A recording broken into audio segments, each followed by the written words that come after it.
Teraz však ze seba zhoďte všetko. Hnev, rozhorčenie, zlobu, rúhanie, necudné reči. A oblečte si nového človeka podľa obrazu toho, ktorý ho stvoril.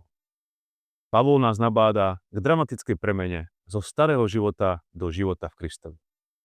Starý človek predstavuje naše hriešne zvyky a spôsoby myslenia.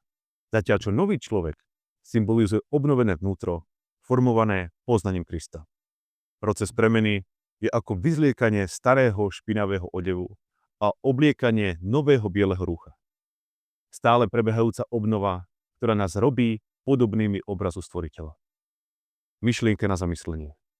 Premena zo starého na nové je každodenný proces. Nie je okamžitý, ale vedie k rastu a duchovnej zrelosti. Otázka pre teba: aký starý odev, zvyky, postoje alebo spôsoby rozprávania ťa dnes Svätý Duch pozýva odložiť, aby si mohol byť obnovený na Kristov obraz?